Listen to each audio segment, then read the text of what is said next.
In this section by here, we've got goji berries coming up. There was some flowers on some of the goji berries over there, but they never came to anything. Didn't have any goji berries. The plants are lovely and healthy, the goji berry plants.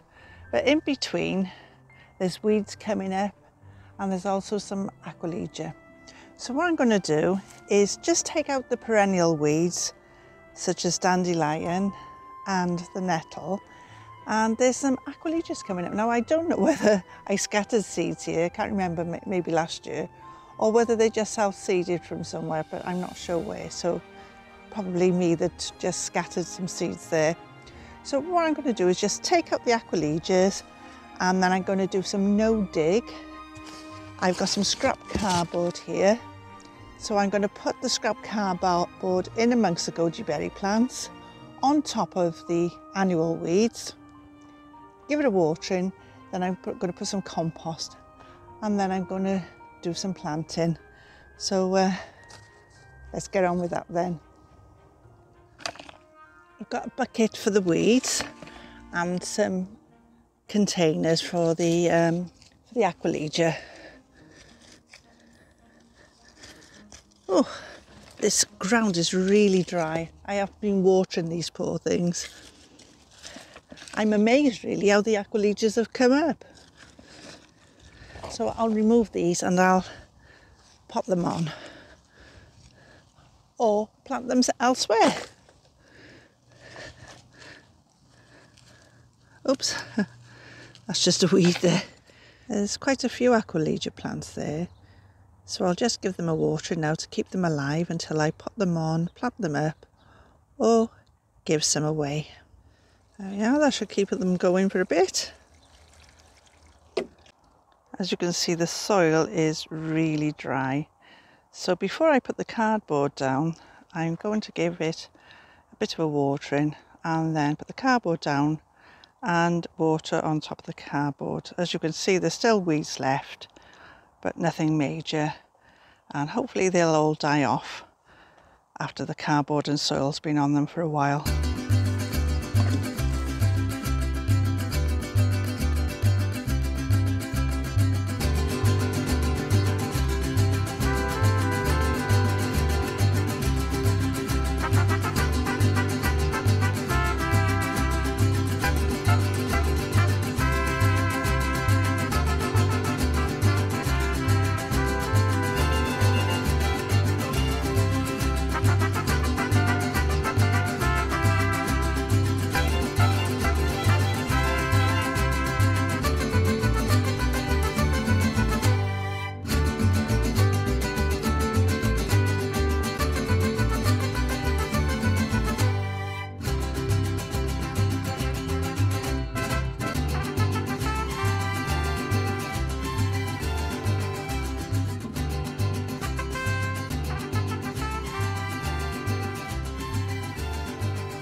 And there we have it, looking much better now.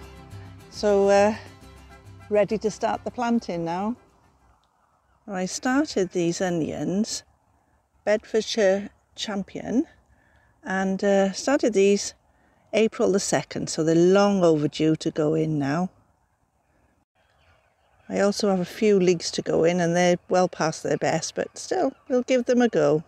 Lots of roots on there. I think we're going to have quite a few onions here. Now, I think I'll, oh God, I think I'll need my dibber to go through the cardboard. I was thinking the roots would, there wouldn't be that many roots there. This label says elephant leeks, but these don't look like leeks to me, even though the label says otherwise. Oops. And there they are, the onions all planted up via the no-dig method.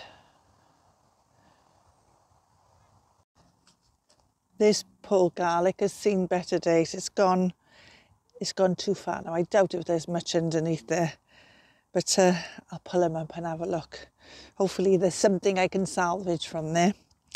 They're the Germinating purple white, which are these along here, and the Kingsland white garlic. But they all look the same, don't they? Let's have a look and see what we've got underneath, because there's no point leaving them in any longer. Oh well, we've got a little one. They're garlic, but they're not they're not very big. Oh, never mind. I have got some elephant garlic right there. See, they're only small, but they're not going to get any bigger now because they can't photosynthesize now, because there's hardly anything left on there, hardly any green at all. Nothing on that one. I think I'll use my trowel actually. Oh, there's a volunteer potato there. I don't think there's any potatoes underneath it. That was too small. A tiny little one. Once I've pulled all the garlic up, I'm going to put some compost on there, as per no dig method, even though I'm sort of digging these up now. I don't plan on digging it over, but I'm going to put some compost on here, and then I'm going to plant these 2 squashes. I've got a spaghetti squash, which is that one there, and a sunshine squash. So I'm going to put those 2 in there. That's the plan anyway.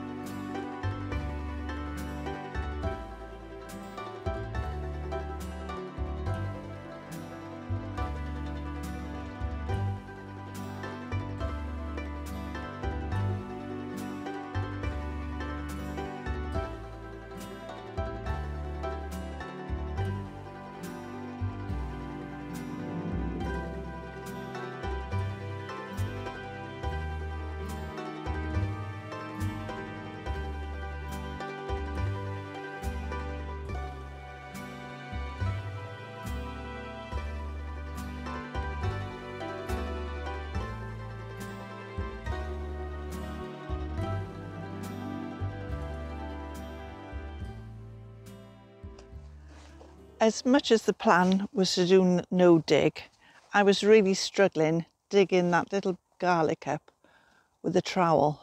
And my back was aching, to be honest, so I thought, oh, blow this. So I did get the spade out.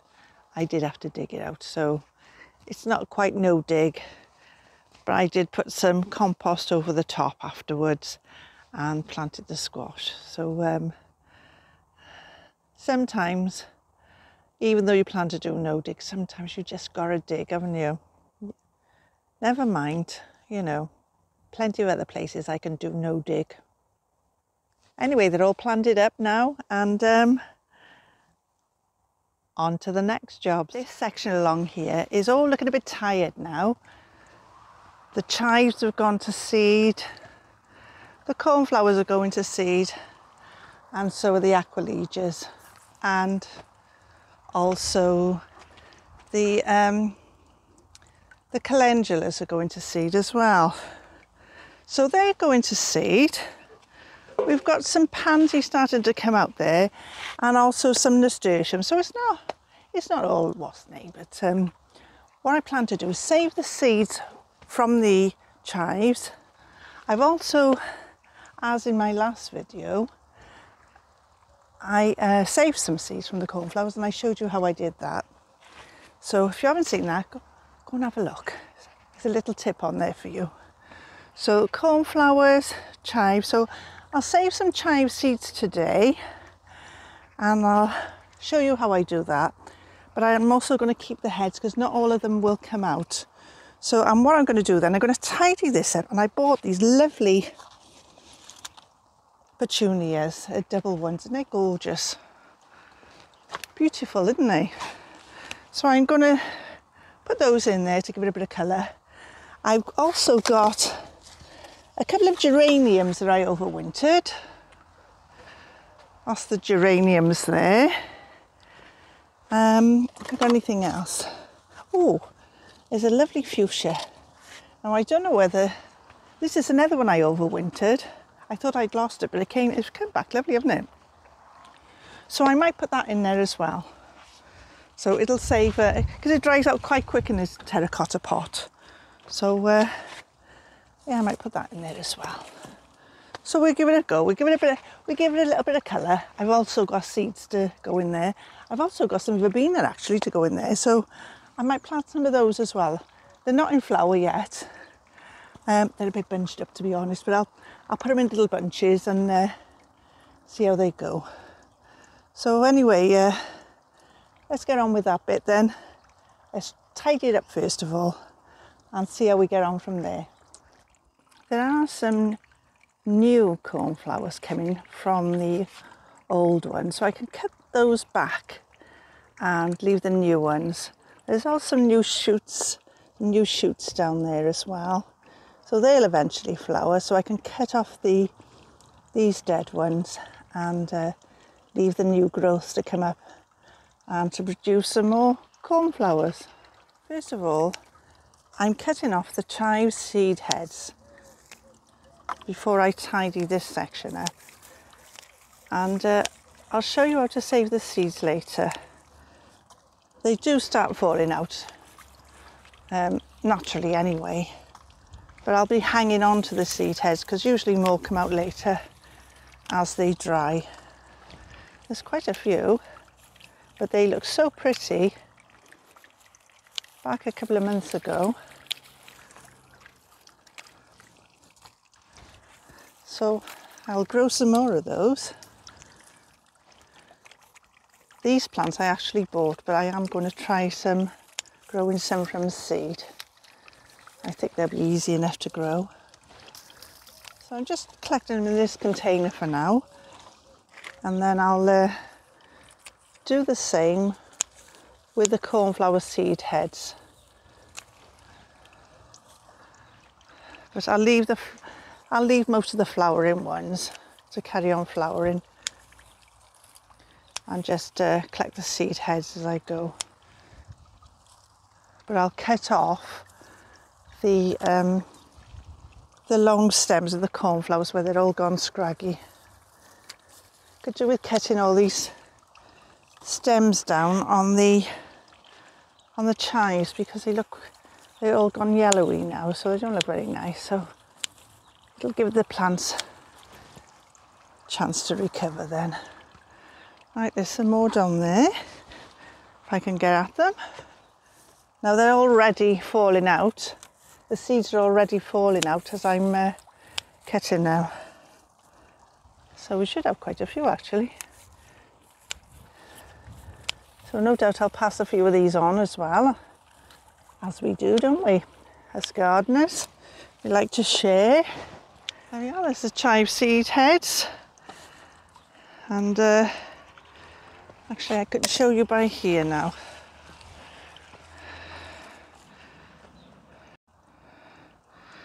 There we are. Can you see the seeds in there? All those little black dots.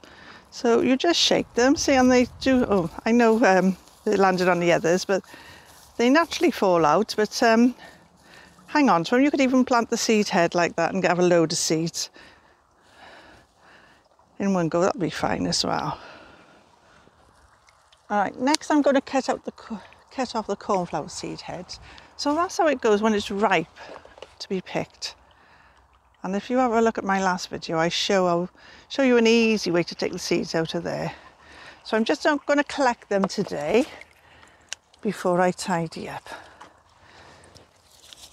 They can get quite scraggy, these cornflowers, but they look ever so pretty when they first start blooming. I do need to tidy it up a bit before I can plant anything out, really. I'll cut off the ones that's in the way and leave some of the others to flower. It's just the bottom bit, really. I'd like to plant in some more flowers. The back, we will get the cornflowers coming back up again, so I'm going to leave that for now. I wouldn't mind putting some borage in there. I grew some borage last year and it looked ever so pretty with the nasturtiums. So that might be something I might do again. It was quite late when I planted it last year, so hopefully it'll be fine. And there we are, tidied up, and the plants planted in. So hopefully that'll come along nicely now over the next few weeks, and we'll have some more flowers there. I've got some broad beans to sow. They're the crimson flowered broad beans, and I thought they'd look quite pretty when they're in flower. So I've got those to sow, and I've also got these French beans, dwarf Tendergreen, and I'm going to be planting those in some guttering. And I'm also going to be planting some peas in the guttering, and these are organic peas, Kelvedon Wonder. So let's do the broad beans first. This is what the broad beans look like in a packet, and I'm just going to put a little hole with my dibber and pop the seed in, and then I'll cover it over. So popping the seeds in there. Actually, they're hard enough. I could just probably poke them down. So if I just put my gloves on a minute, I think I'll just pop them in and poke them down, because I don't think it'll hurt them. And then I'll cover them over in a bit. Now it says on the packet there's 30 seeds, and we've got 28 modules, so I'll have a couple of spare ones. Unless I put 2 in the one module, I might do that.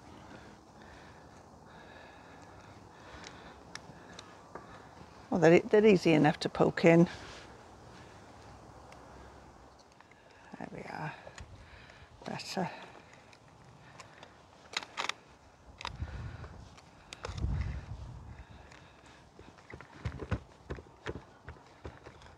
Yeah, just water them in now. Right, I've got the peas all spaced out in the guttering, and I've planted them roughly 2 inches apart. So all I need to do is cover those over. And the same with the French beans. I've just laid them on the top of the soil there. That's one of them by there. And so they're all ready to cover over now and water. So I'm just going to pop them in and then put some soil on the top. So they're nicely covered in the moist soil. Easier probably if I use 2 fingers.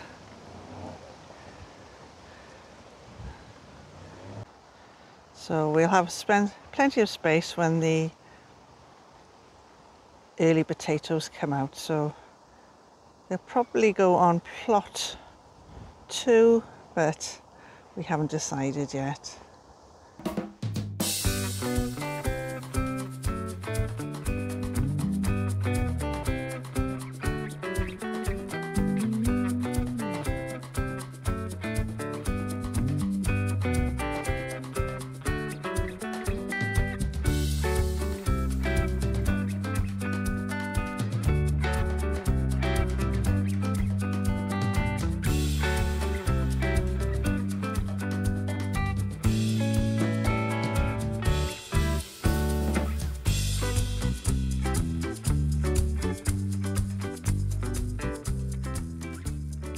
So I'm just going to pop these 2 pieces of guttering now in the polytunnel, and I'll show you exactly where I put it. It doesn't take up any room at all.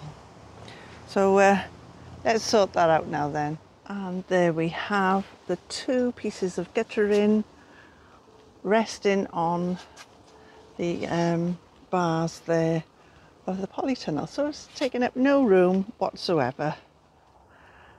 I'm sowing Ferrari Dwarf French Beans, and I'm doing them 2 to a module. So I'm just going to pop them in now under the soil and then cover them over and give those a water.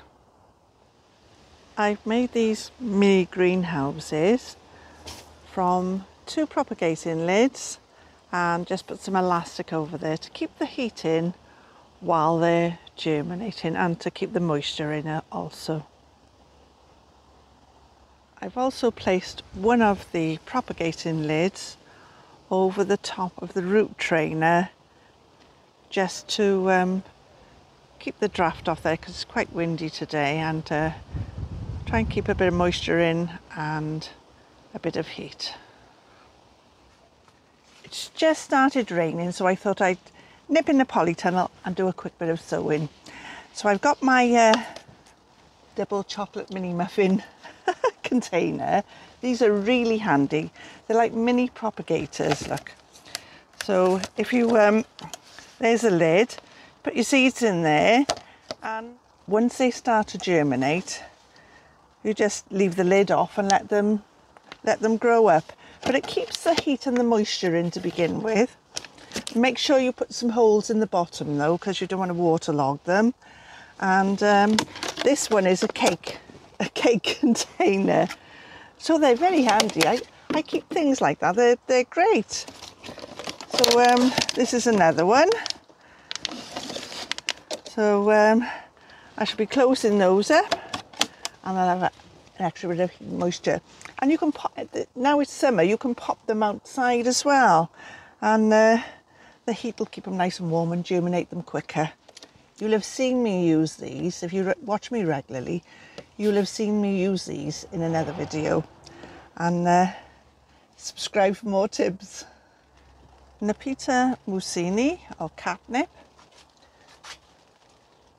Creeping thyme in this one, and perennial snapdragons in this one, Antirrhinum majus.